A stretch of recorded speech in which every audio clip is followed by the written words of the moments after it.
All right, everyone. Welcome to the crypto workshop. It is November 15th, 2021. And in crypto time, who knows, 3 months from now, we're going to have to do a fresh one.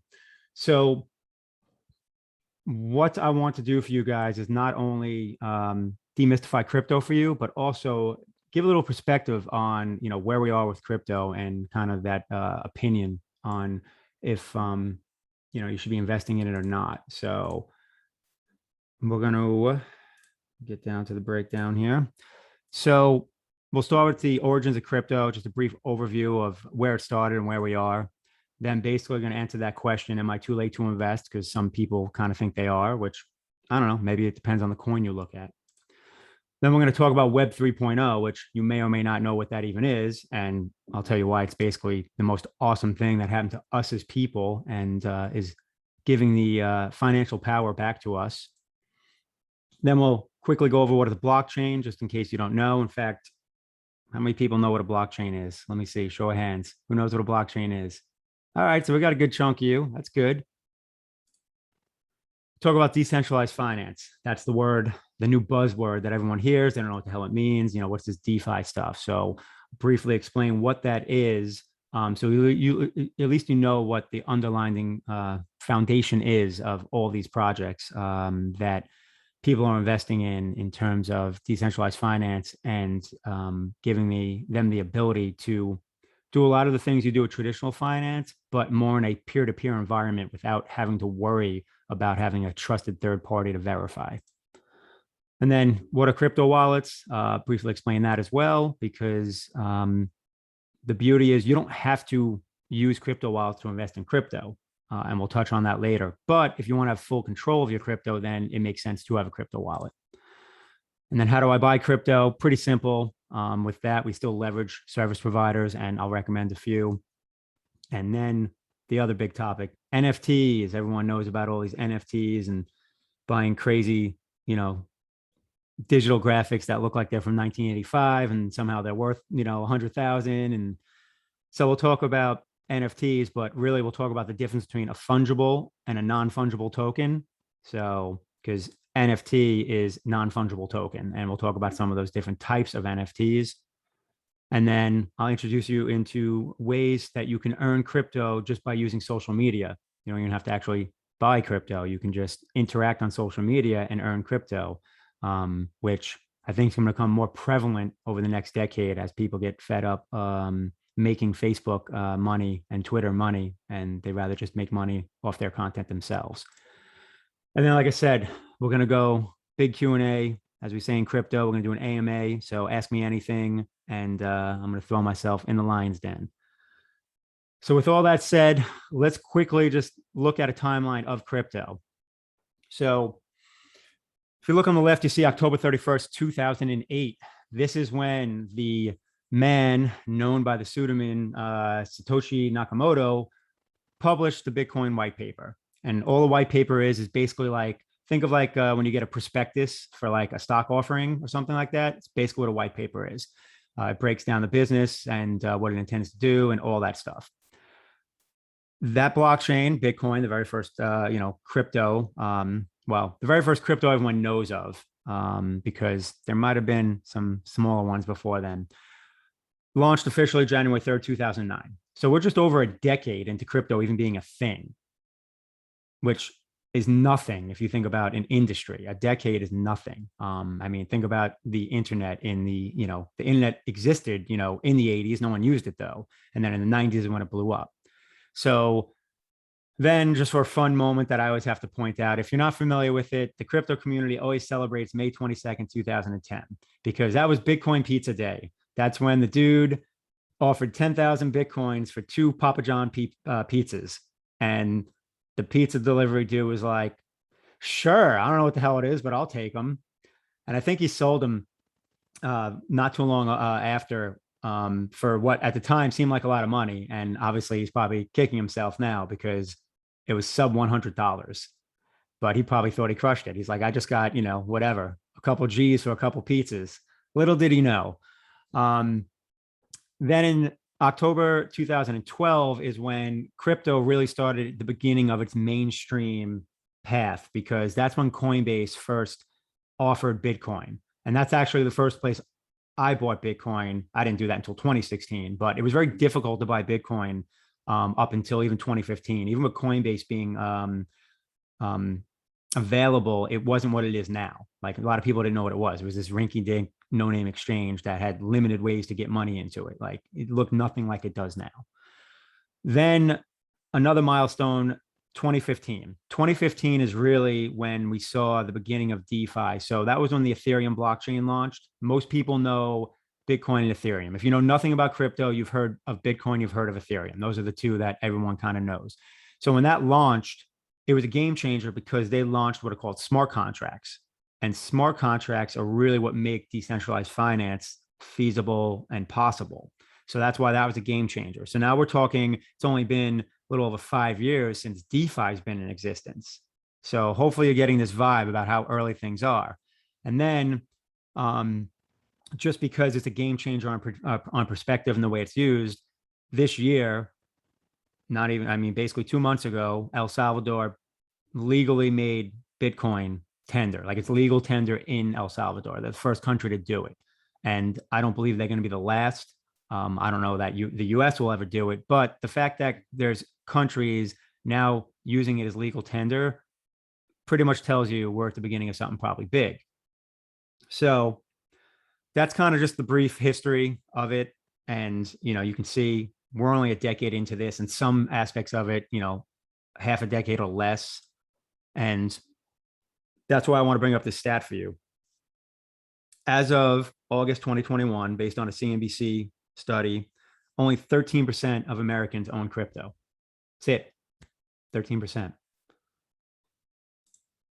Out of that, this is how it breaks down. 79% of that is male. This is the key stat. 58% of them are aged under 34. That means more than half of people under the age of 34 in America own crypto. What does that tell you about the future? Who's buying new technology? Who's increasing the amount of their investments? You know what I mean? Is it the guy that's 65, or is it the 25-year-old that is earning income and is growing as an investor, is growing his net worth, right? So this is what you always pay attention to, is like, what are the younger people doing? And find me a 15-year-old right now that if you ask them, hey, if you're not going to buy stocks when you're 25, what are you going to buy? Are they going to say gold? No. Like they're going to say Bitcoin, or they're going to say crypto. In fact, they're probably at 15 already own crypto, to be honest with you. But that's what we need to pay attention to. Like I'm 43. I was buying gold and silver as an alternative investment in my 30s, right? I'm not going to see that from someone that's 21 right now. When they're 30, they're not going to be buying gold as their alternative investment. So they're going to be basically buying cryptos and the like, and maybe even NFTs. So these are the things you need to pay attention to. So the whole point is, it is still early. I'm actually curious. So 13% of Americans, I wonder how this room actually plays out. Hands to the camera if you own any crypto. See how our percentages work out. Okay. We got a good amount. I think we're doing better than 13% for sure. Okay, cool. Look at us. Advanced crowd. I love it. Good job, guys. Even if you own just a little Bitcoin or something sitting in Coinbase or Voyager, crypto.com, whatever, that's still owning crypto. All right. So what I want to talk about with you guys is the evolution of the web. So earlier I mentioned Web 3.0. Maybe some of you guys heard of it, maybe you haven't. But this is essentially the third iteration of the web in terms of the way it's evolved. And cryptocurrency and the blockchain are a big driver in Web 3.0. So when we think about Web 1.0, think about basically the 1990s. Think about that static website, right? Where basically it was kind of read only. You didn't contribute to it. You just consumed information. There was banner ads on there. If you had your own like blog spot, they used to call them, you could same thing. You could put blog posts up there. People could read, they really couldn't interact. And you could also put banner ads on it, right? So it was a consume only. And the only way that you could really monetize it was with banner ads and things like that. Pretty simplistic when we look back at it. Back then, we thought, rather revolutionary. Then we got Web 2.0, which really kicked off, late 90s, early 2000s. This kicked off really with the advent of the smartphone apps, and then also social media. Social media was the big one, right? So you think about Facebook. This is when we got to the point now where we had essentially what is a closed code that corporations owned on their platform. They kept everything running, and we, the users, contributed. We were the content creators for their sites. We're the content creators for Facebook. If none of us do anything on Facebook, Facebook has no content. The users are the content creators. So in that light, the users are also the data, like the data. We're the data. Like Facebook, we're their data, each one of us, right? And they make money off of us. So it's like, all right, that's cool. That worked out for Facebook and even Google and YouTube. I mean, yeah, at least YouTube does a revenue share, unlike Facebook, right? But in the end, they're the ones making all the money off of their user base contributing and building the content for them, right? You never really think about it that way, right? But we basically got convinced that we will produce content to receive likes and little hearts. That's what we decided. Like that's in the end, that's what it is. We provide content and we get likes, and we're happy about it. You got the thumbs up. There you go. So Web 3.0, kind of comes around, and it's like, wait, what's going on now with the blockchain and what this does for us? So Web 3.0 is decentralization, right? That word decentralized, you've probably heard if you poked around crypto at all, right? And what happens is with that, it's given us the ability for the contributors to own their data, to own their content instead of the companies, right? Because with decentralization and with blockchains, it's open code.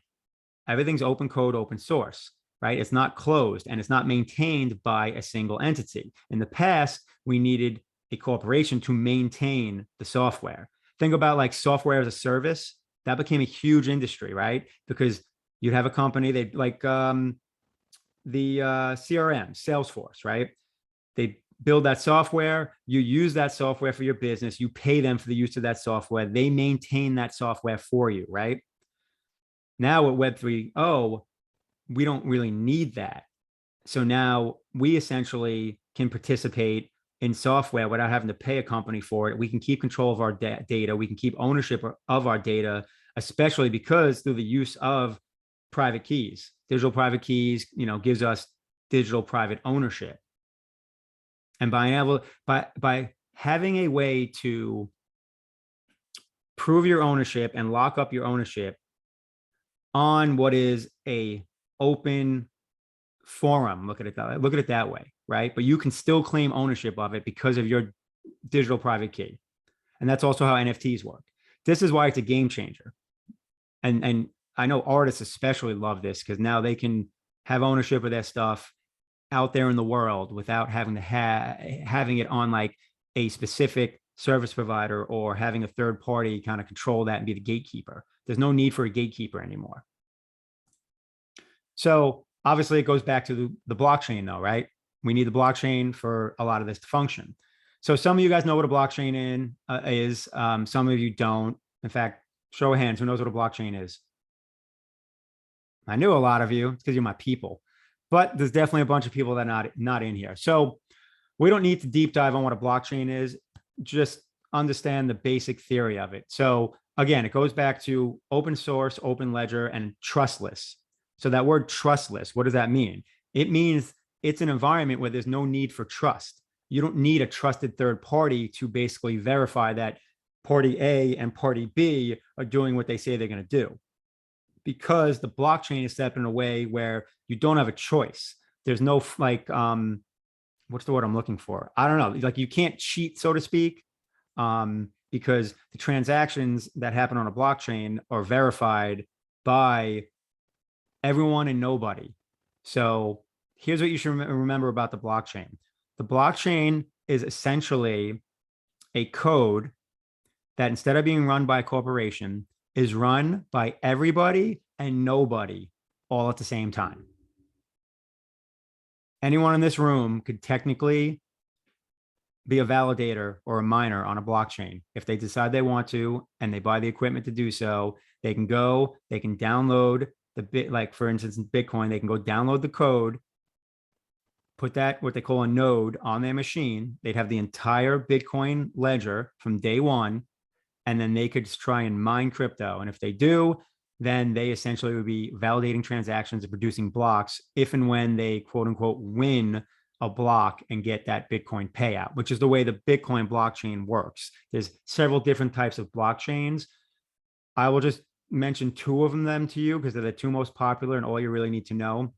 Bitcoin is called proof of work because people work to have the right to earn Bitcoin and validate and produce those transactions, right? And confirm those transactions that happen. So they earn Bitcoin for doing that. They put in the work by having these mining machines, right? There's another type of blockchain called proof of stake. This one is more of a skin in the game. You stake crypto. So you have X amount of that crypto and you stake it on the chain and lock it up. And by doing that, then you earn the right to be able to be a validator of blocks. And so you're not mining, you're validating. But in order to do that, you have to lock up a bunch of that coin to basically prove that you got skin in the game, right? Like you have to put, because then let's just say you try and do something shady. A, you're going to basically get nixed as a validator. And B, you're at risk of actually losing that crypto you stake. So it's just like money, and it's like you got to put some money in this game, it's kind of even with the real estate investing. A lot of times people want you to put some money up so you got skin in the game, right? You got something to lose. Same way with proof of stake. And those staking amounts are large. Ethereum, which is currently proof of work, is trying to transition to proof of stake because it's much more efficient. It uses less energy. It's cheaper. And in order to do that, they need validators. For a year now, people have been getting in line to become one of those. And they've been putting up huge amounts of Ethereum. I forget what the minimum number is, but I think it's like hundreds of thousands worth of dollars. It might even be more than that. And by doing that, they're in line to be a potential validator for when they launch this ETH 2.0, as they're calling it. So the last thing I want you to just know about blockchains is if you see the graphic down here, it says hash and previous hash. A block is labeled with a hash. That's how it's identified. Each block, when it gets its hash and the next block is produced, that previous hash gets linked to that block. So every block will have two hash labels in it. It'll have its hash and it'll have its previous hash. And all it is a random set of letters and numbers. And ready? This is going to be so simple that you're going to look at it and be like, really? That's all it is in terms of keeping it as a chain. That's how all the blocks are pretty much chained together by the hash and the previous hash. It's really that simple. It's almost, it's like stupid simple. But the security is the key. And the reason that it's so secure is that if someone tries to produce a block that's not valid, right, it's not going to have the same hash. It's not going to match up to the prior hash. And that's how it's going to be invalid, right? Because you can't produce a new block that doesn't have the correct prior hash linked to it, which links back to the next and the next and the next and goes all the way back to day one. The entire ledger theoretically is connected to the very last block even. That is, until, and then it just keeps going forward and forward and forward. And that's what people like about it, is that it's completely an open ledger. The books are open, the history is there. And the only way that I think we could ever see a blockchain get cracked is if somehow some quantum computer that doesn't exist got more than 50% of the computing power on the Bitcoin blockchain. At that point, they'd have a shot at maybe creating false transactions. And there's no guarantee then still. And that's the beauty of it, is that the decentralization of it is that there's servers all over the world, people running the Bitcoin blockchain, people mining. And that number continues to grow. It was over 10,000 like 6 months ago. I haven't even looked since. So this crowdsourced functionality is essentially what makes it go. And the way it's set up, this trustless environment where you don't need to have a central authority saying like, yes, that's valid. No, that's not valid. That's what makes it a thing of beauty and takes away that one issue. That was always the issue, was how do you make something where we're in an environment where you can validate and not have to worry about things being invalid. And that's what essentially blockchain technology figured out. So decentralization, that plays into the whole thing of blockchains, peer-to-peer, decentralized finance. That's another leg of the decentralization. So if you look at the graphic, you see traditional financial system, decentralized financial system. You see the difference, right? One has that central authority, that central bank. The other one, everything's peer-to-peer, which is possible due to the blockchain, because the blockchain is playing the middleman for us. So think about, for an example, with like decentralized finance, think about this. Let's say you want to borrow money from the bank. You are one of these smaller buildings, and then the bank's in the middle, right? Whoops, moving ahead. So what you have to do is you have to go to the bank. The bank makes their decision. Everything revolves around the bank. The bank lends money to you. The bank lends money to other people. That's all there is to it, right? Everything runs through the bank. There's a central point of failure. There's a central decision maker that can basically tell you to go F yourself if they don't like your, underwriting data and financials. Decentralized finance removes that, because basically it's peer-to-peer. It's crowdfunding.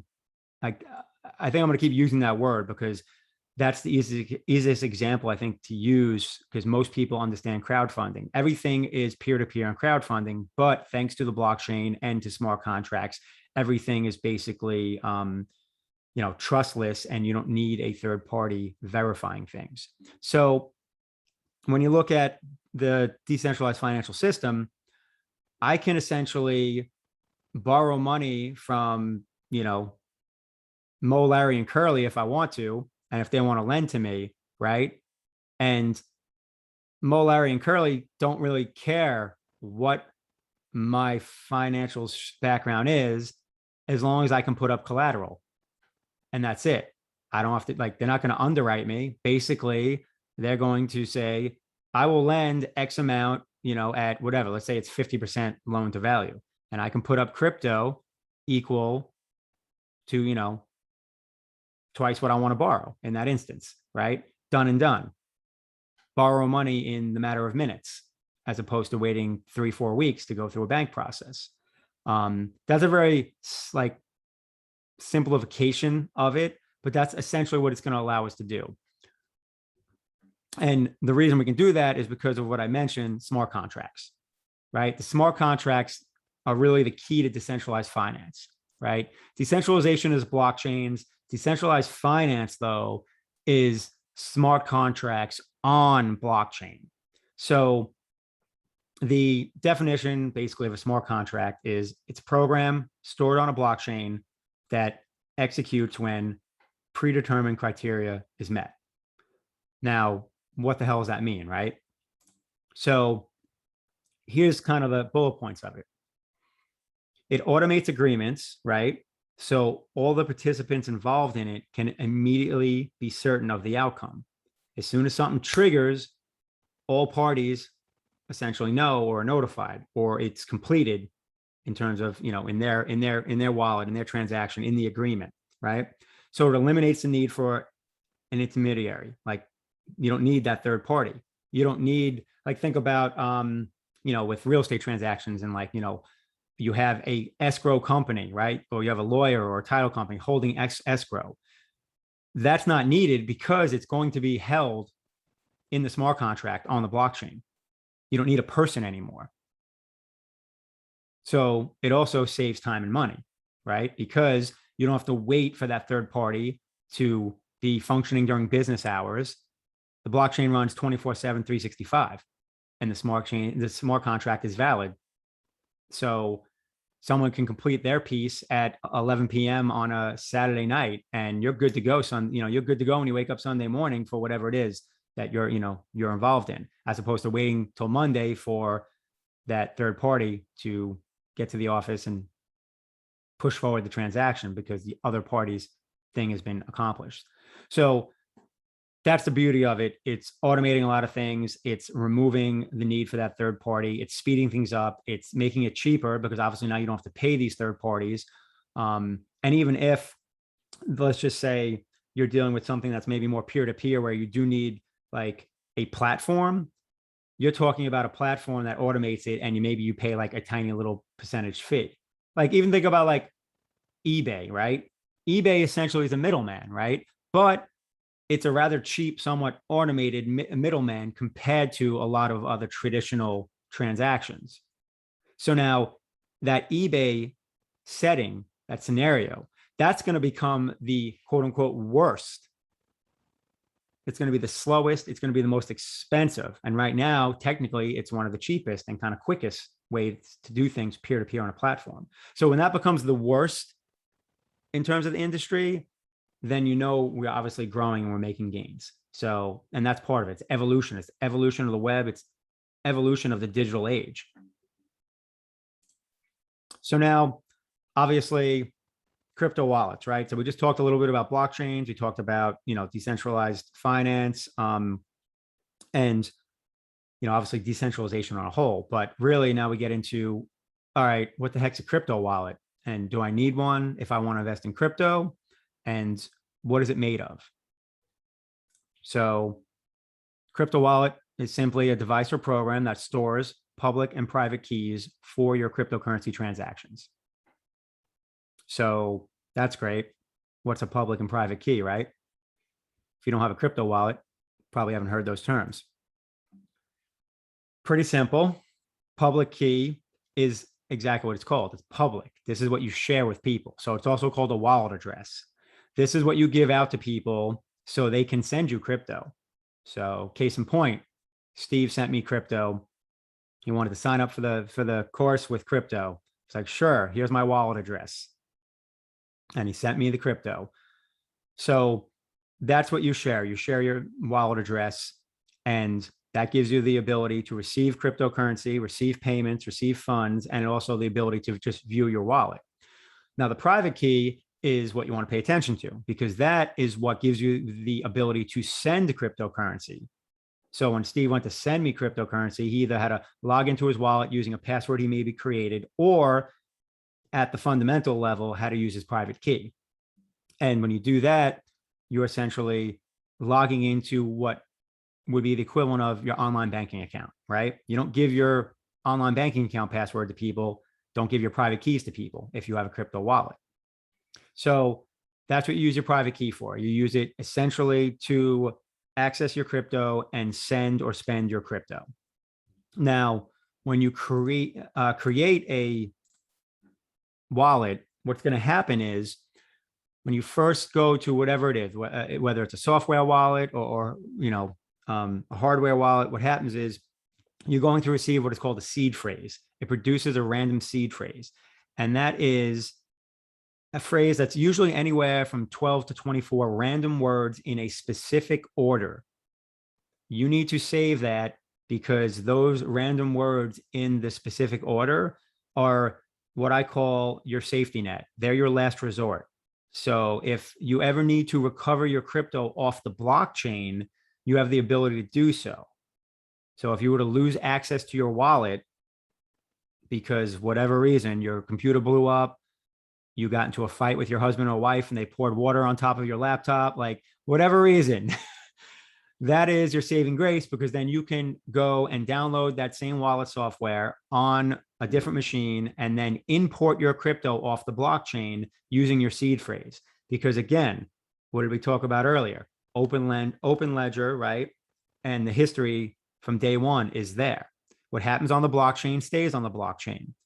Your cryptocurrency is always there.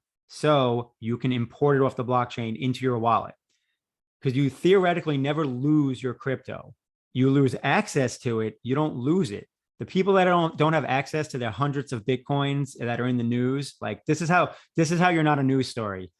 Don't lose your seed phrase. Otherwise, you can end up in the news and say, "Oh my God, I had 100 Bitcoin on this old desktop tower, and I threw it in the dumpster, and I didn't realize, and now it's worth millions and millions." Like, great. If you had your seed phrase, you could just go on another computer. Instead, you're at the local town begging them to let you dig through the dump site, which was a big news article in the UK. There was a guy that had like 100 million worth of Bitcoin on some computer, and the city was not letting him start. They wouldn't let him dig up the site because he had a hedge fund that basically was going to put up like the 10 million it was going to cost to try and recover it, obviously for half the earnings, which I guess is a good risk reward for the hedge fund. 5 to 1, that's usually the bare minimum for the top hedge fund managers, which is just random sidebar on investing success. If you read any of the books that interview top money managers, like the hedge fund guys, the Ray Dalios and those guys, they talk about 5 to 1 is what they always look at for risk reward. They don't get into anything where they can't they can't envision that they're going to be able to make 5 times what they possibly could lose. So random fun fact about investing. So now how to buy crypto, right? Because in the end, that's all we probably care about. I want to buy crypto. I want it to go to the moon and maybe, get lucky on some random meme coin if we're going to gamble, which hashtag gambling and investing are two very different things. It's okay to do both. Just know what you're doing. I gamble too. I know when I'm gambling. I know when I'm investing. So when it comes to buying crypto, how many people, so a centralized exchange, right? This is what we know. This is like we go on Charles Schwab and we buy stock on Charles Schwab or on TD Ameritrade, right? Now, Coinbase, right? Voyager, crypto.com, soon Robinhood. Like when we go on those sites and buy crypto, it's the same exact thing. We're using a broker, we're using an exchange. It's no different than Charles Schwab of stocks, right? So this is still the easiest way to buy crypto. So how many people here have bought crypto on like a Coinbase or I know you have, Walter. All right, so a good chunk of you, right? There's nothing wrong with buying crypto on a site like Coinbase, right? And leaving it there. It's fine, right? Because when it comes to crypto, it can be as easy or as complicated as you want it to be. You can keep it super simple and just say, you know what? I want some crypto exposure. Let me get a little Bitcoin. Let me get Ethereum. Let me get maybe a coin that's a little bit smaller, like a Phantom or Polkadot or something. And that's it. You just hold it. And that's your investment. And, it's part of your overall portfolio of different things, stocks, real estate, and crypto, right?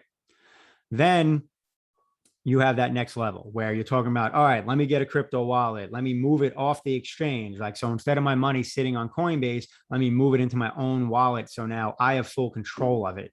Because again, when it's sitting on the exchange, you theoretically are at mercy of what that exchange tells you to do, right? So you can move it in and out based on their rules. You can, sell certain amounts based on their rules. I mean, think about, we'll get into that with the decentralization when we talk about moving money and using banks. But anyway, so this is still the easiest way to buy crypto using a centralized exchange. It's the way I onboard fiat still. Like I use Coinbase to onboard fiat, and then I do whatever I'm going to do with it after that. I send it to whatever wallet I'm going to send it to, or to whatever decentralized site that I might be, staking crypto in, and you go from there. So Coinbase is, I will say, kind of the most functional and the easiest to use. I'm not going to say it's the best, though. I think their fees are a little higher than some of the other ones, but I think ease of use, they're generally the winner. And that's why I use them. But at the same time, you don't have to go that route. You can go the ones. Let me try and grab this for you guys. Copy link. So if you're not on any of these, and hold on. So that's for Coinbase. If you use that, you can get $10 in free Bitcoin. And then Voyager, which is an app only. Let me drop this in, copy link. Voyager is apparently offering $25 in free Bitcoin when you sign up, and I think buy like $100 worth of crypto, I guess, to steal people from Coinbase because they're newer. That's an app only, though, for those people that like to just use an app. Coinbase does have an app. So that is kind of just my 2 cents on that. And yes, Coinbase Pro is actually good. Anyone that knows Coinbase Pro, that is easier to use. It's cheaper transactions. So if you have coin on Coinbase and you want to make transactions, actually porting it over to Coinbase Pro can save a lot of money. And forgive me, I just noticed there's a few people in the waiting room. Stopped looking at that a while ago. And moving along. All right, so fungible versus non-fungible. That's a fungible type of word. What does that even mean, right? So here's the thing, one thing I've learned. I'm good at a lot of things, but I'm not the best at everything. So I could explain this slide to you, right? I could break it down. Or what I could do is I could play you a short video I found that explains it even better, and then we can review it. So what I'm going to do is first try and locate my cursor. There it is. And let me end this real quick. We'll end the slideshow and bring my web browser back up. And we're going to listen to this guy real quick with his lovely foreign accent talk about non-fungible tokens and fungible tokens. So the 2-minute summary, and then I will review. So I'm going to describe what an NFT is in the most basic terms I can. NFT stands for non-fungible token. Fungible means something is able to be exchanged or substituted and will hold the same value. It's interchangeable, like the dollar, gold, casino chips, Bitcoin, Ethereum, or frequent flyer loyalty points. If I lend you $10 cash and you return to me 2 $5 banknotes, I'm fine with that because even though they are different, they hold the same total value. They're fungible.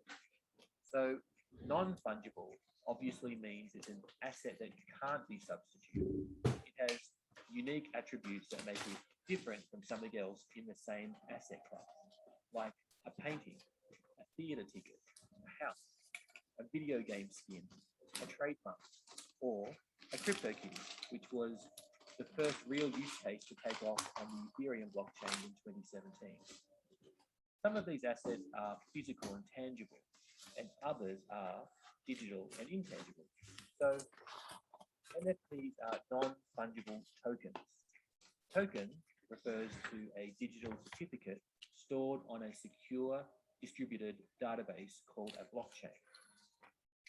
So NFTs are digital assets, publicly verifiable intellectual property authenticated on a blockchain. A popular place to currently browse a variety of NFTs is on OpenSea.io. It's an exciting space. I believe the NFT space will continue to grow in the coming years, with some popular use cases being digital art, virtual land, gaming, collectibles, finance, and much more. I thought this was worth explaining because I think we'll be talking a lot more about this in the coming months. Boom. And he is correct. So,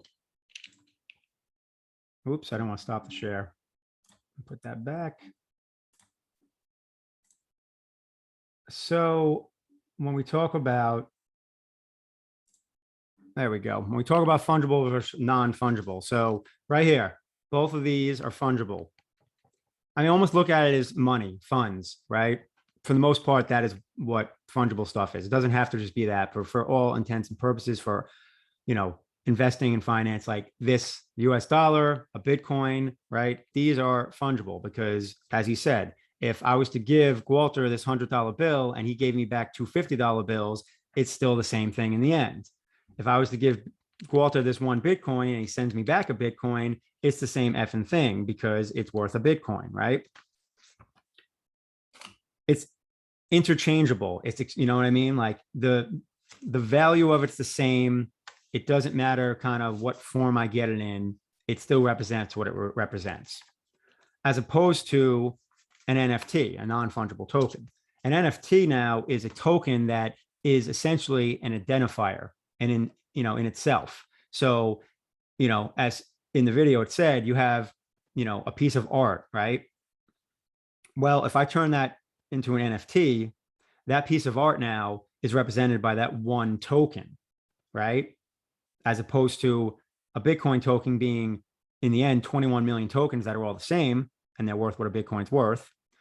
That one token represents what it is. It represents, a crypto kitty. It represents a scaredy cat. Maybe I should start that as an NFT series, scaredy cats. So the beauty of that is what it's doing for not only like artists and whatnot, but also what it's doing for the gaming industry. And that's kind of like why we're going to get into the different types of NFTs. But in the end, just remember the takeaway is an NFT is essentially a token that represents one single thing and proves ownership of that one single thing, as opposed to fungible tokens that are interchangeable. You can exchange them and you can break them up in different parts. And in the end, if I have a Bitcoin, it's no different than the Bitcoin that Walter has or anybody else.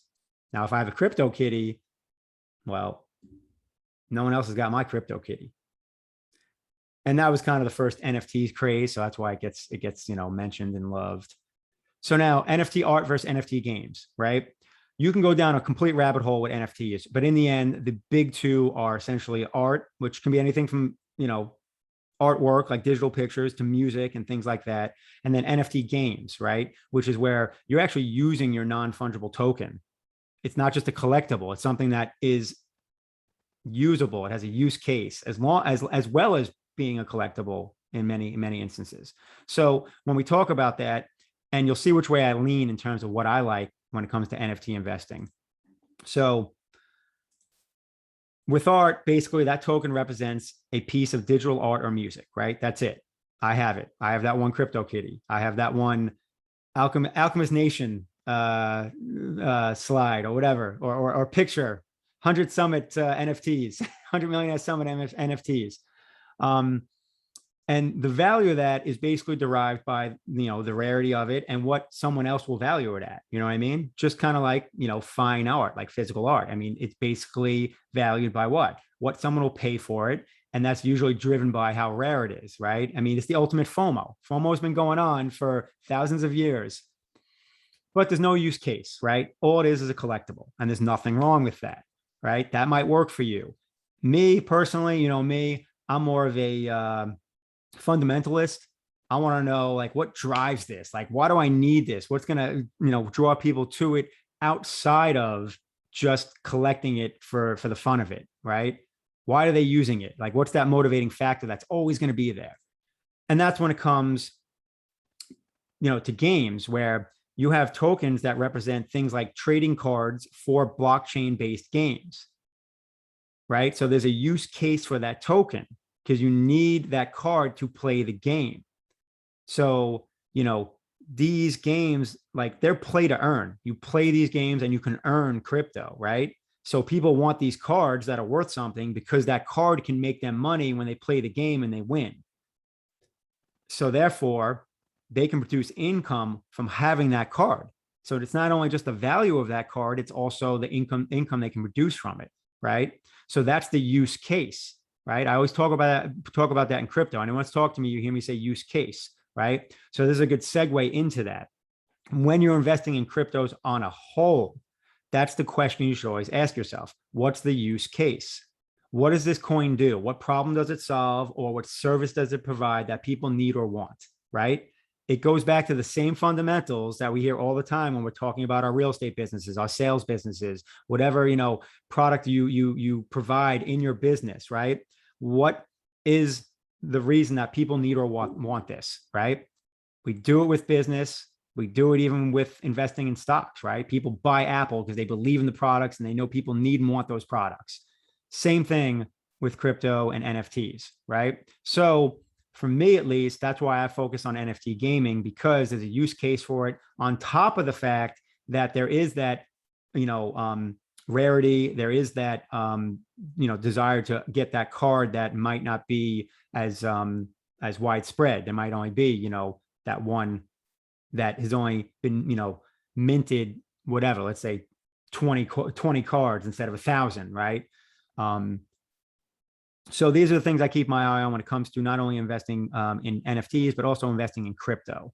And I think NFT games, or just crypto gaming, I should more say, are going to be huge, because now you're taking games that, like, case in point, for anyone that was kind of a gamer nerd back in the day, there was that game called Magic the Gathering. Basically, I know a guy that took Magic the Gathering, put it on a blockchain, renamed it, and that game, in the matter of 2 years, is a multi-million-dollar game. I don't even know what the market cap on it is now. It's stupid. And the people that bought cards very early in that game are making crazy bank, because those cards are worth so much more now, because the game became popular and it went from having 1,000 users to hundreds of thousands of users, hundreds of thousands of people playing, if not getting close to that million mark, right? So that had the two drivers, right? It had the, I need it for gameplay, and I need this rare card so I can win the battle, right? So it had that double possible value, as opposed to with, the NFT art type things, where it's just people wanting it being rare, and it being a collectible. So that's how you can kind of look at NFTs, and obviously the difference between fungible and non-fungible. So I think the simplest way to remember the fungible versus the non-fungible, like I said, is this something that's exchangeable, that isn't unique? And is this something that is unique and is only associated with this one thing?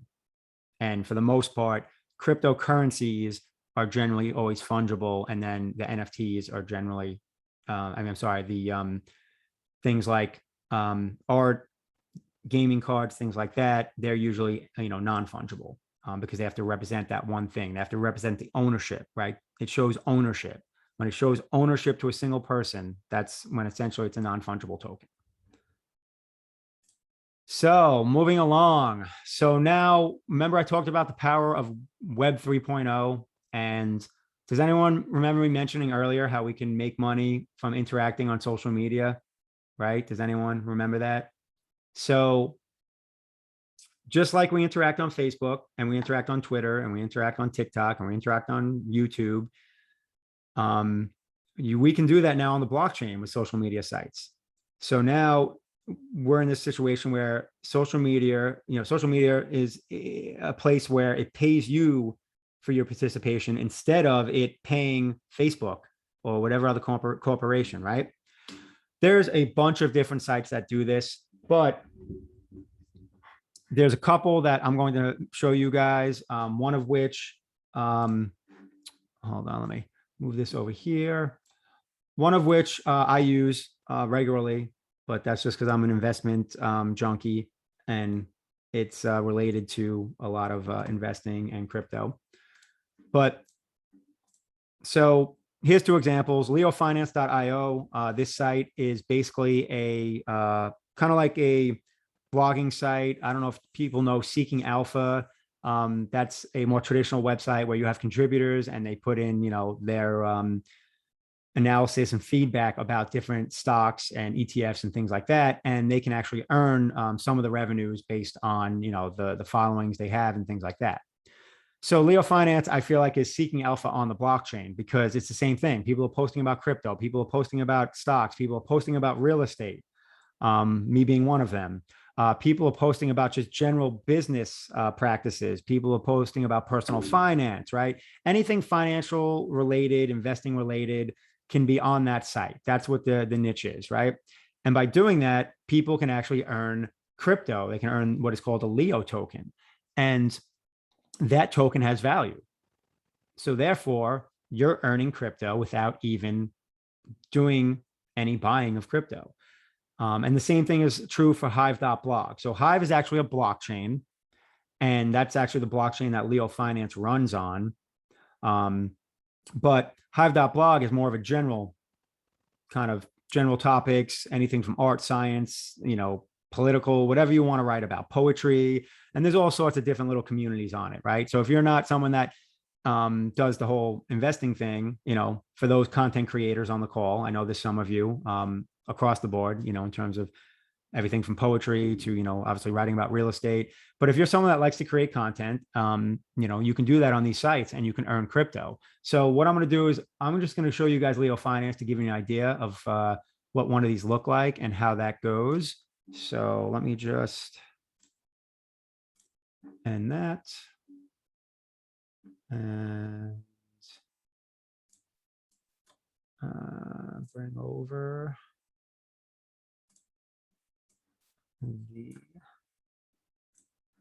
so this is Leo Finance. I'm logged in right now. I'm actually log out to kind of show you guys what it looks like. But right now we see all these Leo Market Talk posts on the main page. That's because there was just a big event on Friday for the Hive blockchain. So that's why it's kind of slammed with all that. But it's usually a little more mixed. And you'll see it's got everything from the latest blog posts to popular blog posts. And I see familiar names. And look, here's me kicking butt. I did a presentation. I did a blog post about prepping for my presentation with the normies. So crypto lingo, for those of you that haven't heard me say it before, in the crypto communities, people that aren't already invested in crypto, they call them normies, like basically regular people that do regular investments and aren't into crypto. That is how they get referred to in the crypto community. You're called a normal, you're a normal person, you're a normie. So I did a blog post about prepping for doing a call for a bunch of normies, and that I was going to introduce them to Leo Finance. And I even put the slide here as my little JPEG. And that earned me 83 Leo, which is worth almost $22 USD. Pretty freaking cool, right? And then you can see, go through here. These are some of the higher earning posts, right? And then on the right, you'll see latest, right? These are people that just posted stuff. And it's all sorts of topics, and it's from all over the world. We have people from Germany posting on here, people from Malaysia, people from Nigeria. Like, it's 24/7 and it is global, and it's amazing. And my personal network has grown so much because now I have crypto friends across the globe, literally because of this website. Actually, I'm kicking butt. Look, I got another one in the top posts. See, look, making good money. So, and I've shared this right here. I've shared this with people on my Tuesday call, the TX Street, the visual representation of the blockchain with the little South Park characters. So if you guys haven't seen that, I can drop that link in chat when we're doing Q&A. TX Street, it's a great visualization of the blockchain using essentially little South Park characters to represent transactions. But yeah, so this is one of many sites where you can go on there, you can contribute. It's got all the different topics, right? You can write posts, and as simple as I hit the pencil and here I go. I can put in a title, I can start writing things, I can add images, right? And this bar up here, that shows my vote power, right? Because you vote and you get a certain amount of vote power. And as that power goes down, your vote is worth less. And when I vote on people's things, I earn some crypto because I'm curating their post and I get a percentage of the post on their earnings on their post. It's a split, and then they get the other half, and then the rest is split between those that vote on it. So you're actually earning money from hearts and likes that we're so used to on Twitter and Facebook, except for now you earn money not only for producing content, but for also giving the hearts and likes. But in order to do that, you do have to stake some of the crypto. So I mentioned proof of stake earlier. With proof of stake, your clout is based on how much stake you have. So on this particular site, I'm one of the what they call whales because I have a larger stake. So my vote is worth more than someone that doesn't really have much staked, right? So I have Leo power, and that all that is me committing to this, community, committing to this thing on the blockchain, saying I'm going to put skin in the game and I'm going to lock up my coins. And then if I want to unlock them, I have to power them down, and that takes a certain amount of time. Basically, it's like a 5-week process. Like, you get X amount every week. I can't just take them all out in one shot because I'm making that commitment to the blockchain and to get the earnings that come with it. So it's pretty cool. And again, like I said, Hive.blog is very similar, but you can post on non-financial topics. But case in point, like I can vote on this guy's post right now. My vote at 100% is worth 3.6 Leo. So I vote on him. I got to log in, which there's all different ways to do that. This is just what I happen to use. And then boom, I just voted on him and he got 3.6 Leo now added to his post, and I'm going to get a little piece of that. So it's pretty freaking cool. Let me log out so I can show you guys kind of the home page. The beauty about this is you hit get started and it gives you options. You can actually create a Leo Finance account using your Twitter handle. Then you can get a little more complicated. You can create a Hive account, which obviously, especially if you're going to do Hive.blog helps. Or if you have a MetaMask, which is a crypto wallet for those people that are already messing around with DeFi, you can actually link it to your MetaMask wallet, which is, I don't know if this will pop up, but if you see the pop-up, MetaMask is a web plugin wallet. And right now, like I just popped it up. It asked me to put in my password. I'm not sure if you guys can see it. Sometimes it doesn't show on the shares. And then I would do that and it would give me access to my MetaMask wallet and what I have going on with that. So pretty easy. What's beautiful is Leo Finance is actually adding the ability to log in through Google or with Facebook. I don't know when that's going to come out, but when it does, it's going to be pretty awesome. So let me close that and get us back to. All right. So as far as the PowerPoint presentation, that is where we're at. We got it done. I'm hoping you guys were able to register a good chunk of that. And what I want you to do is, in fact, I should have probably, I got too many screens, too many things open. It was pretty obvious, but I'll drop it in chat. If any of you guys actually want to join Leo Finance, let me drop that in chat for you. If I can find my chat, it disappeared. Chat, there we go. All right, everyone. Boom. So that's Leo Finance. So what I want to do is I want to give people a second to check out Leo Finance. I also want us to take a 60-second stretch break. So get up, move around, get the blood flowing, and I'm going to come back in 60 seconds after some water. And what we're going to do is we're going to jump into the Ask Me Anything, where you can ask me anything. So if you've asked me anything in the chat, well, you're going to have to ask me again because obviously I wasn't watching that. And let's give Mitch a round of applause. Who's gained something so far? Awesome. Awesome. And just to validate Leo Finance, I started with, I think, $1,800. I put it in and I started voting and I started blogging. And for months, I was putting out a blog every single day. And I was able to turn that into about $4,000. And then the coin went from 19 cents up to $1.20. And I ended up making an additional $5 grand on top of everything just from the appreciation of the coin. So it's pretty impressive. I mean, I love the platform. So definitely log in. And then once you do, let Mitch know what your user handle is so that he can automatically make sure that me and Mike are following you guys. Because me and Mike and Mitch combined, we're big earners. Walter makes a very good point. So here we go. Here's a little bonus for everyone that is on this call that ends up participating in Leo Finance. And again, if you actually like, writing about that stuff.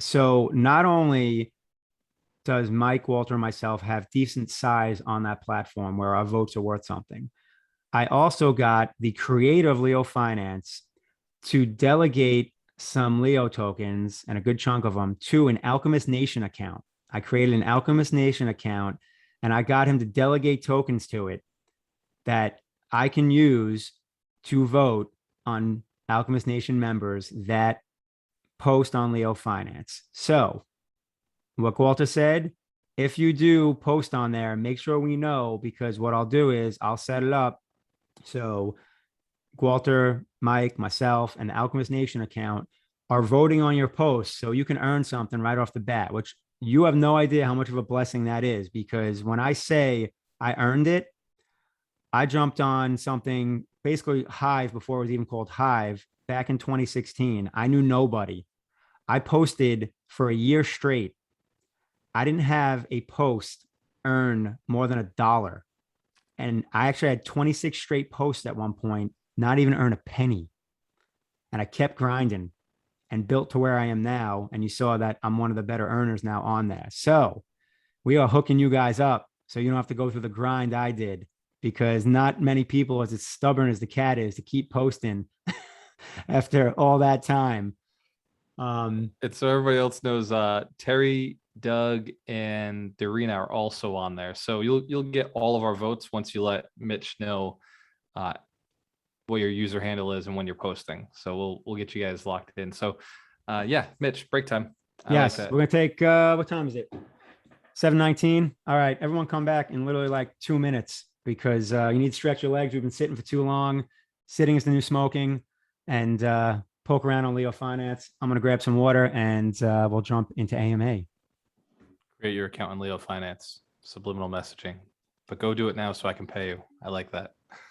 I need like hold music, but oh well. Throw on some woo.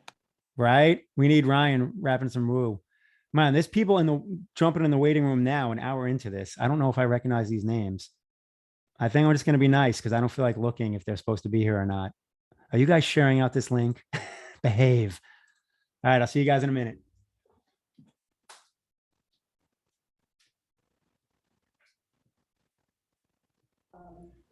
Okay, so I'm a normie.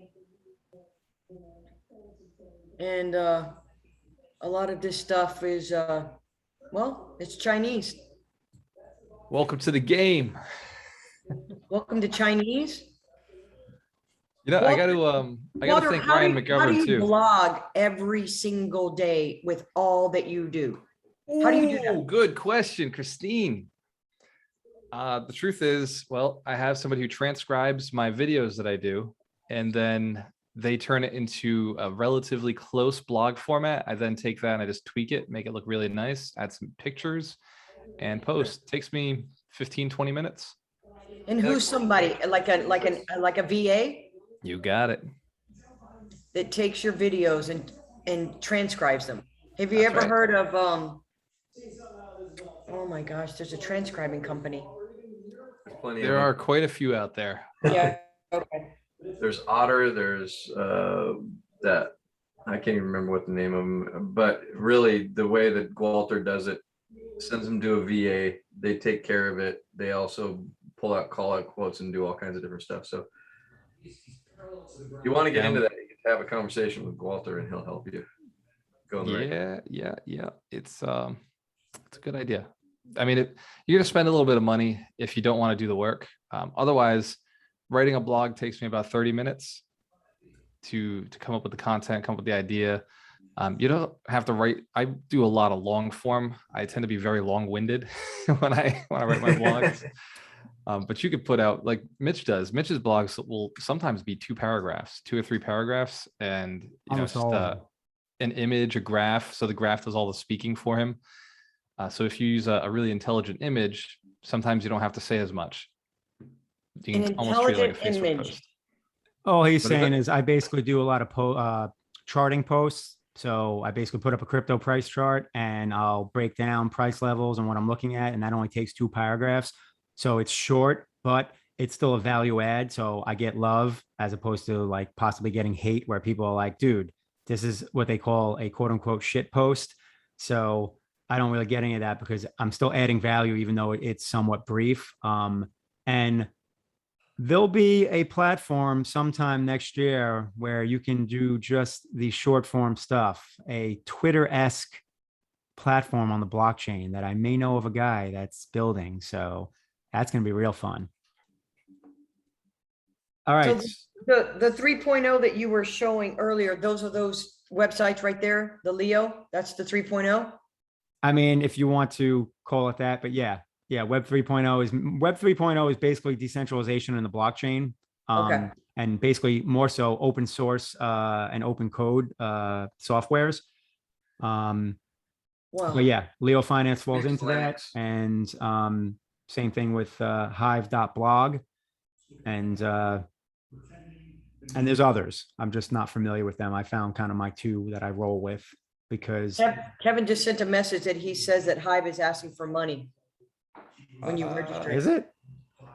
That's weird. No, it shouldn't ask for anything. Yeah, that's really weird. It's asking You for, sure you're on the right site? Listen, I haven't obviously, first of all, I haven't been on it in forever because my Leo posts actually go directly get pushed to Hive. But right. I created an account 5 years ago, so I couldn't tell you what it looks like now. So Hive Signer is asking me for a private key and an encryption key from Hive itself.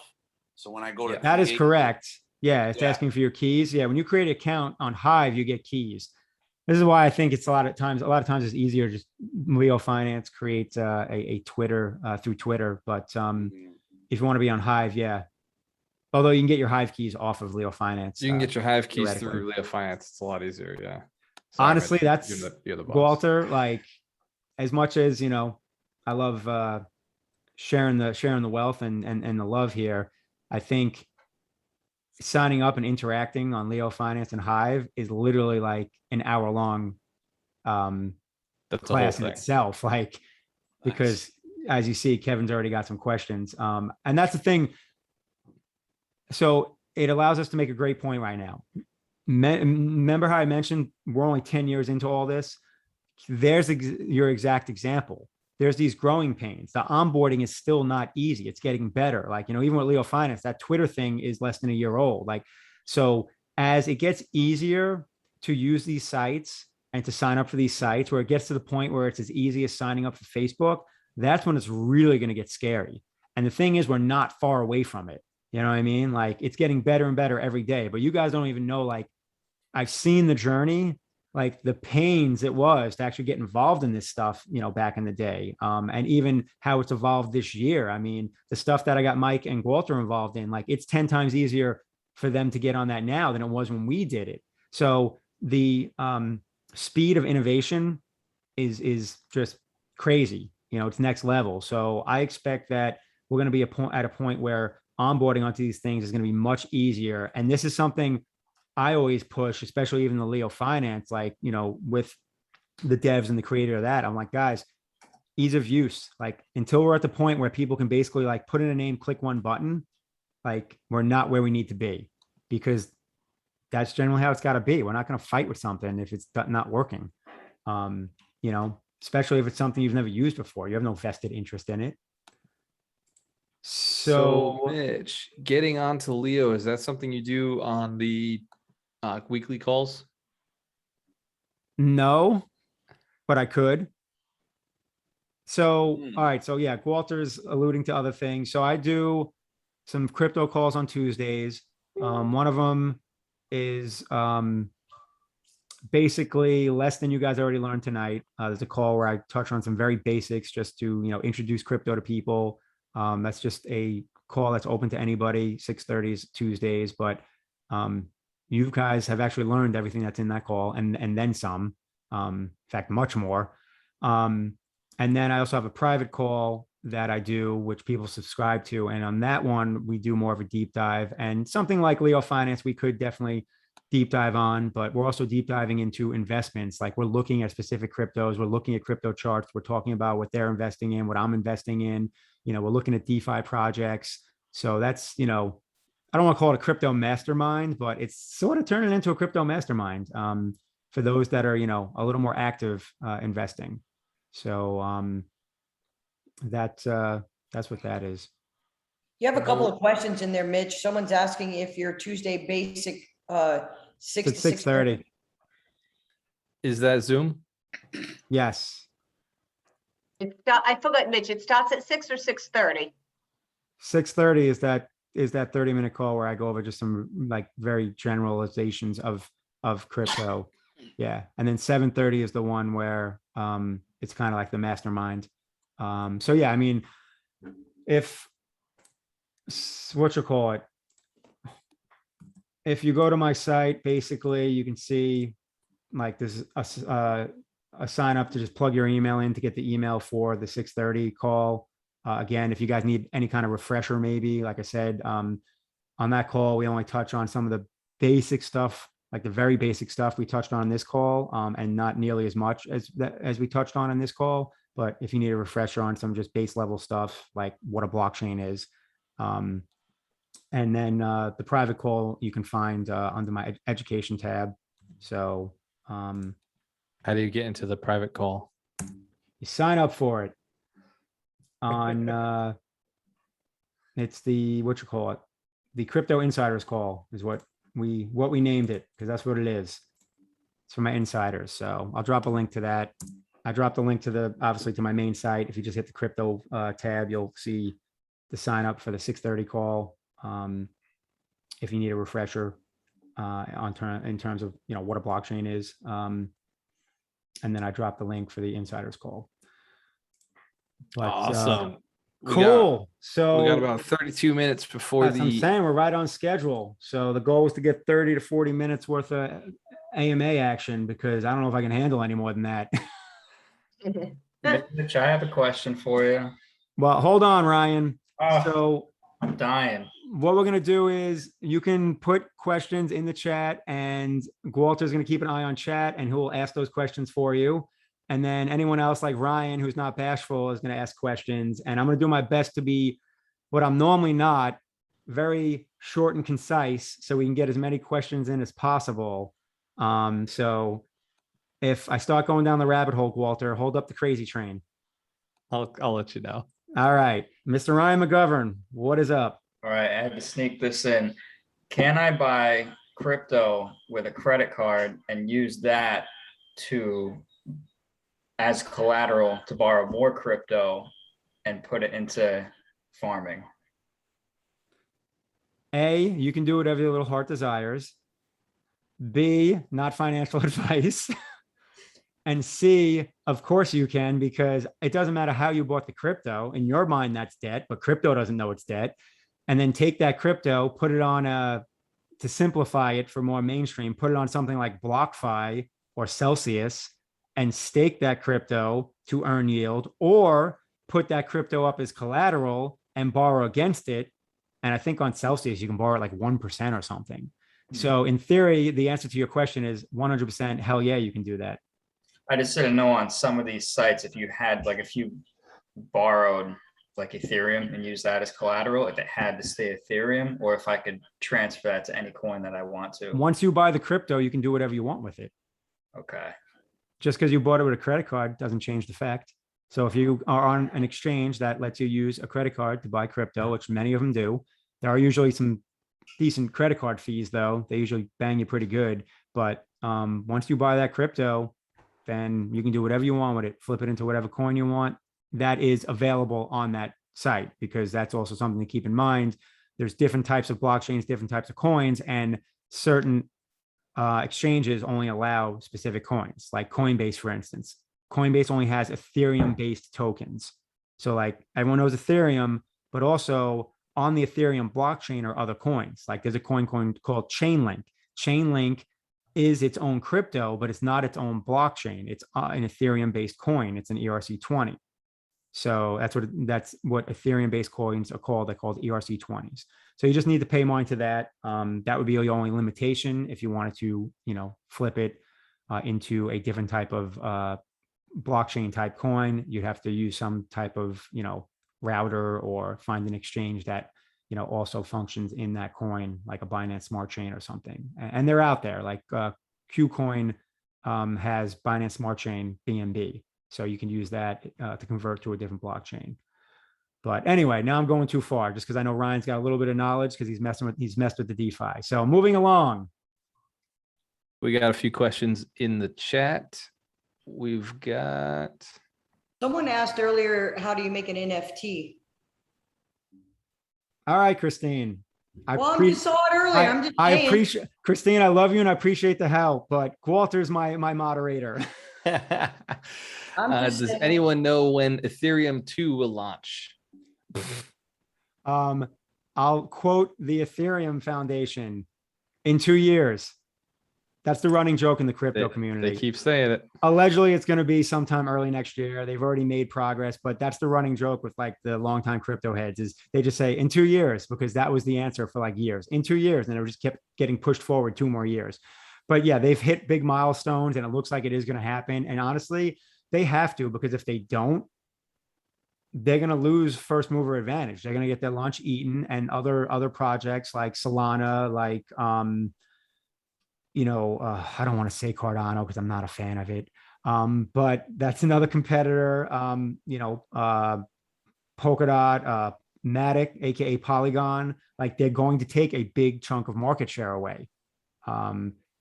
You can't just be the biggest and the most known and stay on top if you have the worst product. And right now, in terms of a lot of these DeFi blockchains, they technically have the worst product. So we'll see. Hopefully they get it done. I hope they get it done. It'll be good for crypto on a whole. Awesome question, Jacob. And Nate asked, what are your thoughts on owning digital land? I don't hate on it. I actually wish I was not as short-sighted with it, because I looked at like, Decentraland, whatever it was 2 years ago. And I planned on buying some. The problem is I always have so many things I want to put my money into that, it got pushed down the list. But, Facebook just talked about how they're rebranding to Meta because the metaverse is going to be a thing. Well, that's essentially what, that land is. So people that own land in Decentraland have crushed it. I got a buddy that owns land in a blockchain game. The one I mentioned, the one that's basically like Magic the Gathering. It's called Splinterlands. He owns land in that game. He owns a lot of land in that game. He bought it when it was worth pennies, not even pennies, fractions of pennies on a dollar. That land is worth like more than $1 million now. So because of that alone, I believe in digital land, because I personally know someone that made stupid money off of digital land. So that's my answer to that question. It's a good answer. I feel the same. Paula Miller got her account created. Kevin Pereira's got his account created. Awesome job. So Mitch, I have a question. What's up, Mike? Go ahead, Mike. So I would be the prototypical normie because I know little to nothing. I love it. But so anytime there are resources, there will be those who desire to control those resources. Correct. And even if crypto is peer-to-peer, what would prevent a cornering of the market by some source or entity? Because, I mean, it's been done throughout all of history, no matter what the resource is. True. And so, and I understand the chain block thought process mentality, but all throughout history, people have said, well, this can never fall. So my answer is this. And if you need more than this, let me know. But my simplistic answer is there is only going to be 21 million Bitcoin in history. Like, that's it. That's how it was designed. There's never going to be any more. There's 21 total Bitcoin, which, by the way, makes it deflationary rather than inflationary US dollar. So even gold is inflationary compared to Bitcoin. That is correct. And that's also something, you know what? Here, They keep digging more out of the ground. I'm going to sidebar because it's related to this. Here is a sidebar gem for crypto investing. When you guys are investing in crypto, there's something that you want to pay attention to. I look at two main things. I talked about use case earlier when we talked about NFT. I look at use case, and then the other thing I look at is supply. What is the circulating supply and what is the total supply that can ever be created? So when I see a meme coin that has a supply of like a quadrillion, which I had to figure out what that number, I'm like, how do I call this? What's more than trillions? I'm less enticed with that coin because it's not used for anything and has more supply than any other coin ever, right? So that finite supply is, I think, huge with Bitcoin and why I call Bitcoin digital gold. Now, going back to your question, one entity could literally own all 21 million Bitcoins. And what they could do by that is they could obviously impact price. I mean, whales do it now. I mean, you see these flash crashes and stuff. That's whales throwing around their weight, right? So they can impact price. But by owning all 21 million Bitcoins, you know what you can't do? Control the blockchain. because doesn't matter how many coins you own. It has nothing to do with controlling the blockchain, right? Because again, it goes back to the decentralization and servers all over the world. Now, the hypothetical scenario of someone taking control of a blockchain. If I'm going to go into like my sci-fi kind of conspiracy theory type of, shot, let's just say Google creates a quantum computer that essentially can break cryptography. And on top of that, have enough juice to take more than 51% of the computing power of the blockchain. In that instance, then they would have a shot at theoretically doing what you said and taking control. So I'll never say it's impossible. In fact, because me personally, I generally don't say anything's impossible these days because you never know what can happen. Heck, Walter got me to become a coach, and I didn't think that would ever happen. Like, dude, I just want to invest. Leave me alone now. But that's kind of my take on it. So anything's possible, but obviously the likelihood of it is super low. And again, as we evolve, I think you get more clarity in that. Maybe it will become more possible as things become more evolved. But I believe it was designed for this reason, to solve that problem that you talk about. After the 2008 crash, that was the motivation for the creation of Bitcoin from Satoshi Nakamoto. That was the motivation. He's like, enough is enough. We got to find a better way. And so far, it seems like this is a better way, but we shall see. We're only a decade in. I like it. I like it. Good question, Mike. And Roger asked another question. Why not give your audience direct suggestions on specific crypto to buy? Everyone should understand that there can be losses. So is there a concern that it's unethical to give advice of which crypto to invest in? Mad money style, exclamation point. That could be 1,000 answers. I can give you my personal answer in terms of that's, has to do with my emotional mindset and psyche. It's that anything I share with people, I take way too much responsibility for. That was one of the reasons Walter had to slowly massage me into coaching, because he knows, like, if I'm going to help somebody, I treat that as more important than anything that's in my own life. And that becomes very exhausting. And by giving people specific recommendations, if they lose money, I'm going to feel responsible, even if they tell me I'm not, and I'm going to feel terrible. So that's one of the reasons I don't do it. I'm not saying I won't, but that's not why I'm all like willy-nilly, like these other like influencers on TikTok saying buy Doge. Yeah, buy the net, buy chocolate lab mix, doodle golden rocket car Tesla coin slash Elon, because there's always Elon in the name now. That's how you get your coin to moon. You just put Elon in it. But yeah, I have plenty of people that ask me specific questions about coins, and I give them answers. I'll tell you coins I like. I won't tell you if you should invest in them or not, because guess what? I'm already in them. They might already mooned, right? When's a good time or a bad time? In fact, this will be my takeaway for that. Anyone that wants to invest in crypto, right? Let's say you don't own any at all, right? And you want to buy some Bitcoin.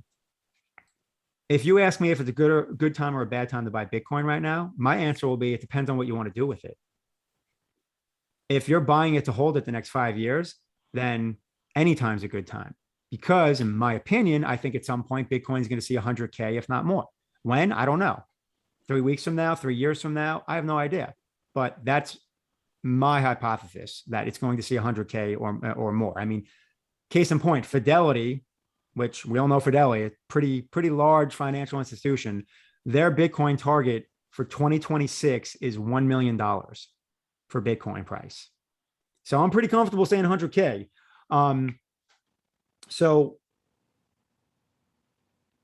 with that said, if you have a short-term, kind of play, you're looking to, make some quick money, is Bitcoin good to buy right now? I don't know. It just made a new all-time high. Do you buy it? Is buying at the high is good? Maybe, because this could just be the beginning of legging up to a new territory, or it could be the short-term high and it doesn't go any higher for 3 to 6 months, right? who knows the answer to that? No one does. And if they tell you they do, they're lying to you. What I could do is I could look at the chart and say, all right, based on this chart pattern, the probabilities favor X.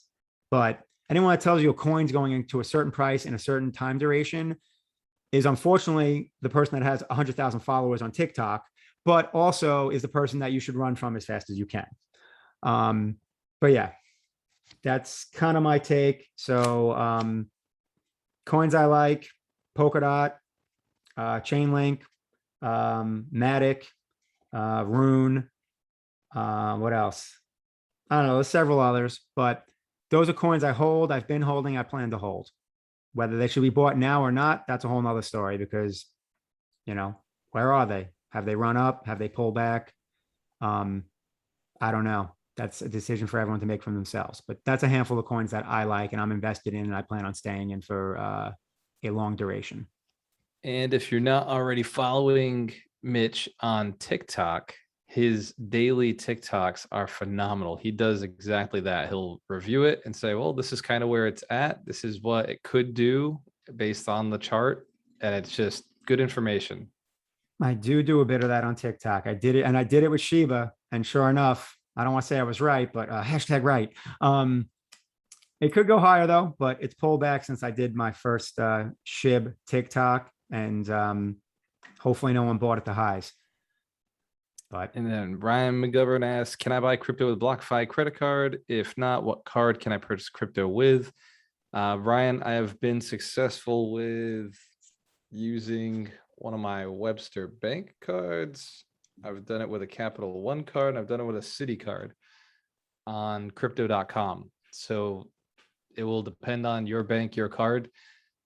Definitely have to run through a few because Chase didn't like it and Barclays didn't like it. So you figure out which company is willing to do it. Also, not suggesting buying crypto on credit cards. Unless Kinda you've like, got enough massive cash coming in to pay it. Kind of like buying real estate with credit cards. Not that any of us have done that ever multiple times. As Walter and myself look down. Do as we suggest, not as we did. So hey, it goes back to, you can take risks, but they can be smart risks. Everyone makes fun of me when I'm doing stuff that they consider risky. They're like, aren't you the scaredy cat? I'm like, I am. But to go back to the quote that I posted a while back, calculated bets are for making money. Diversification is for keeping money. So when you make calculated bets, just make sure that they don't wreck you and take you out of the game, because the key is staying in the game. Mitch, you're going to like this. Kevin mentioned, I can't publish on Leo. My guess is he's lacking Hive, right? He's probably lacking, resource credits. So he's going to need to I might have to delegate him a few tokens. Because I think early on you have enough juice to vote, but I have to double check. And again, in the end, I'm just a power user on the platform. So, but luckily I'm connected to the devs, so I can usually get answers. But any other way to kind of find you guys besides for just getting on the feed? I just found you on the feed. Honestly, I've been asking them to add a search bar, because like Hive.blog has one. But what I'll do is my backdoor trick is I'll go into the URL bar and basically you'll have like, Leo Finance / and if you were to go to like your page, it would have your name, and I'll just remove that and I'll type in the other person's name. Like I'd type in Scaredy Cat Guide. So, I mean, I can, hold on, I'll actually show you. I just dropped mine in there. So it's not just typing the name, you got to put the @ in there. So it's /@ and then the name. Yeah. So he dropped it in for you. So that makes it easier. But I'll.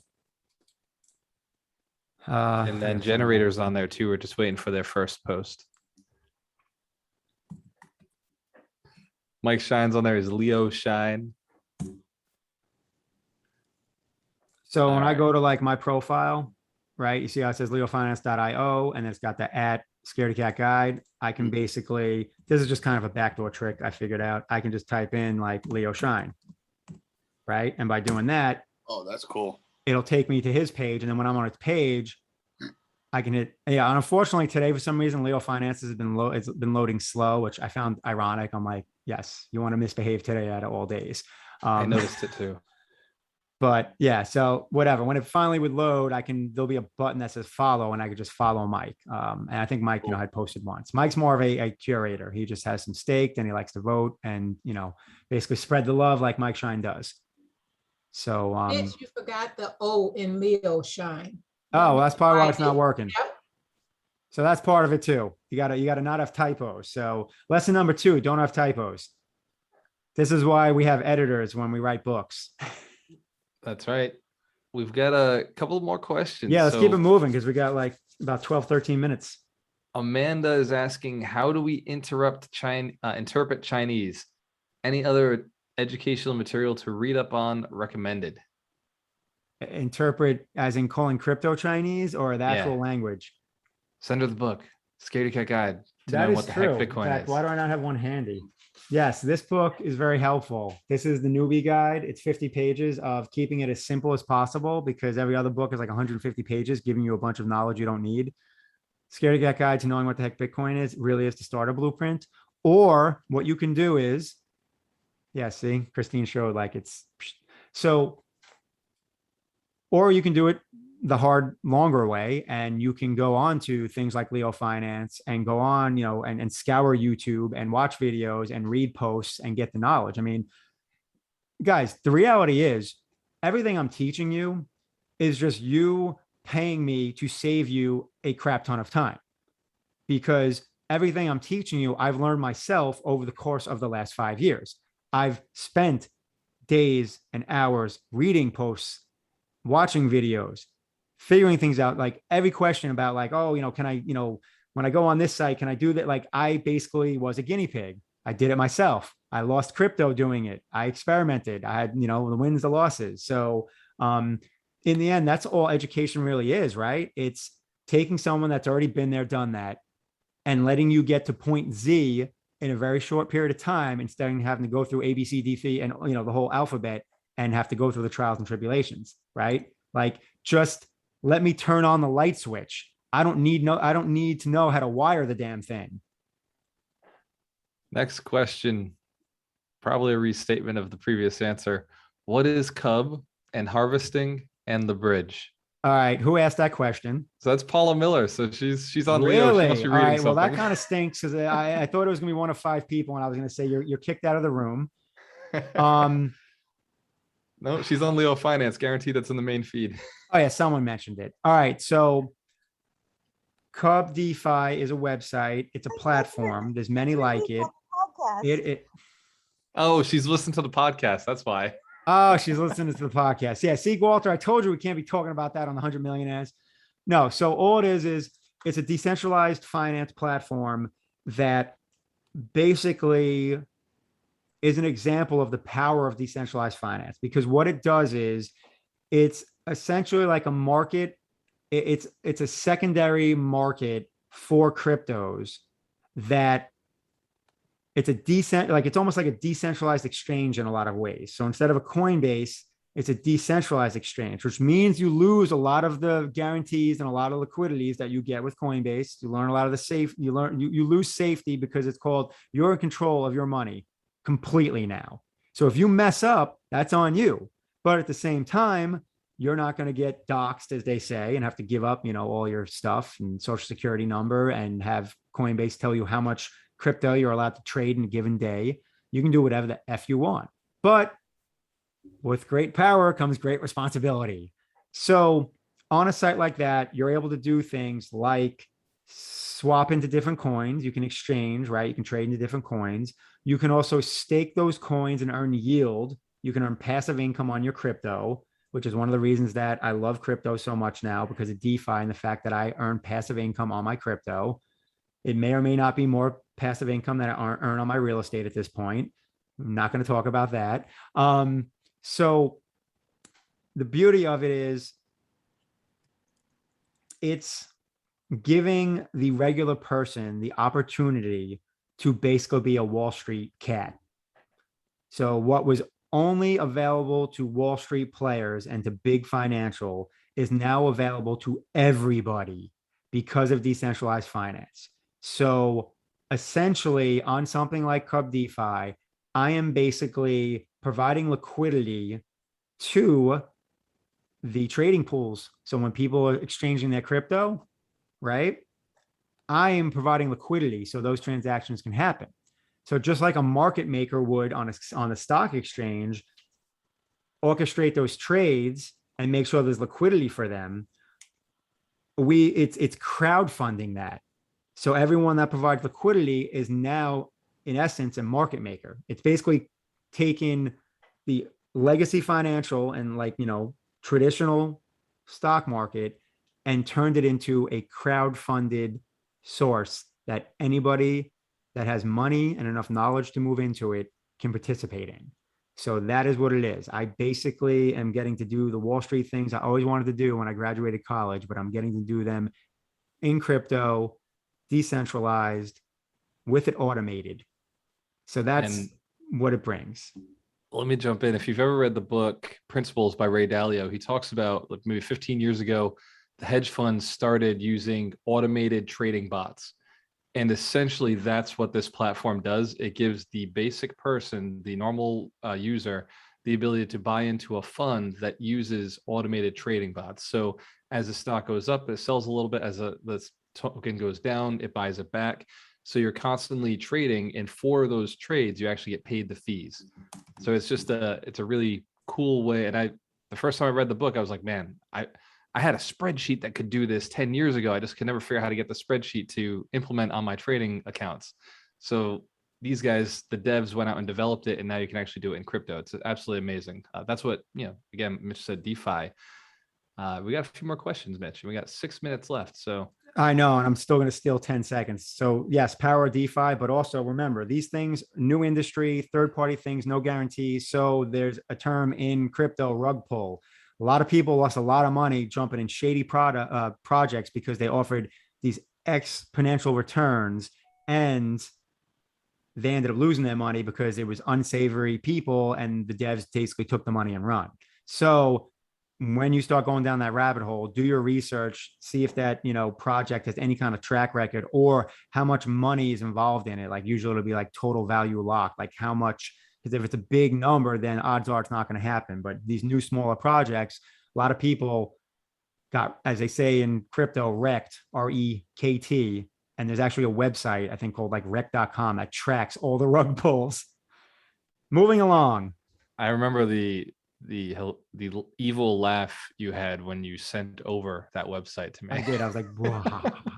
So shameless plug, this stuff we're talking about in the last few minutes here with the DeFi and those type of sites, that's the stuff we get into on that private kind of mastermind call, because as you can see, it's not something you can just briefly explain and then someone can invest in. Like case in point, Walter would tell you, I handheld Walter and Mike Shine for about a month. Let's not go 10-minute calls. We're talking 2 to 3 hour freaking calls. Too nice to my friends. Moving along, because the beauty is, since everyone has to jump on well, not everyone, but a lot of people have to jump on the mentorship call at 8 o'clock. I can finally not do what I always do and run way over, because me, I'll just keep answering questions.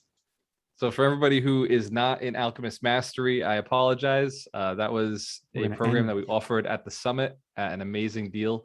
So for everybody who is in Alchemist Mastery, give yourselves a round of applause. We'll see you in 4 minutes on the next call.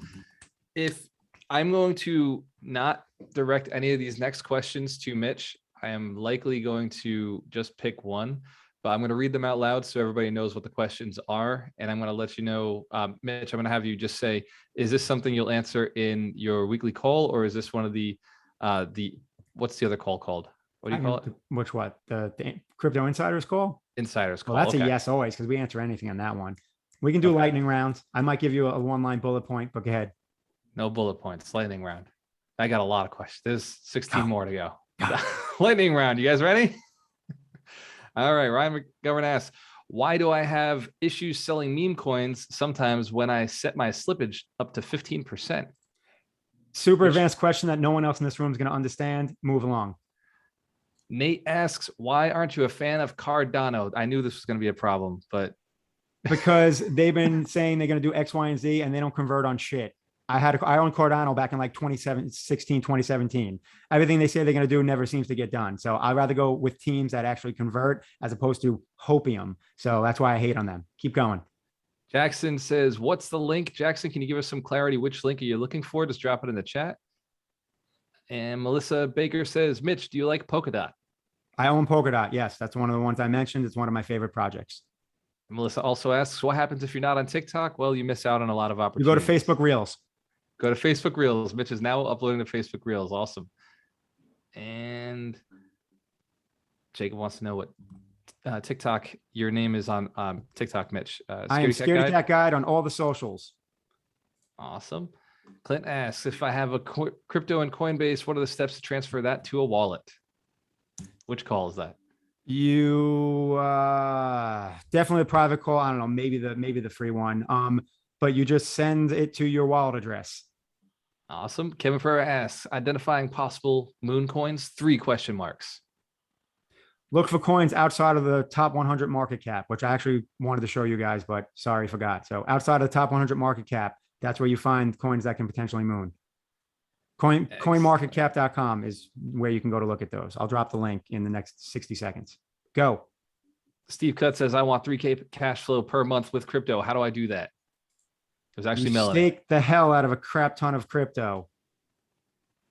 Very possible. I'm actually at, I want to say I'm at 4K per month. So you could do that in Cub with about $46,000. Anyone that signed up for this got my crypto resources worksheet. So basically, I know you didn't look at it if you don't know what CoinMarketCap already is, because that's on there along with suggestions for wallets, along with, I think, the Leo Finance link and some other good crypto resources. So you guys actually have a lot of this information sitting in your inbox already. When you signed up, there was a link in your receipt, or if you were part of Crypto Mastery, I sent it to you on the first email. I will send that again to the Mastery folks because I love you that much.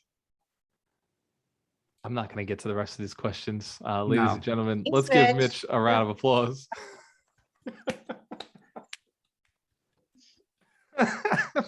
Awesome job on the lightning round. Mitch. Thank you, Good. Mitch. Thank you. My pleasure. I hope you guys learned a bunch and aren't afraid of crypto anymore. And for everybody who showed up, Thank there you, is more Mitch. to come. Get Mitch on TikTok, get him on Leo Finance, get him on his Facebook Reels. And if you have the desire, I would say if you got some money sitting on the sidelines and you really want to get into crypto and you want to understand how to do it at the higher level, like Ryan is, like Mike is, Mitch, Steve, then I would definitely strongly suggest going into his insider call. That's probably going to be the best bet to make sure you don't lose money. I have personally sent money to the crypto gods, and so I don't want anybody else to do that. Ladies and gentlemen, I'll see you in Mastery. And if you're not in the Alchemist Mastery program, then have a wonderful night. I'll see you online. Cheers. Bye, Mitch. Bye, everyone. Thank you. Thank you, guys. Thank Good seeing you guys. Thank you. Crypto for the win.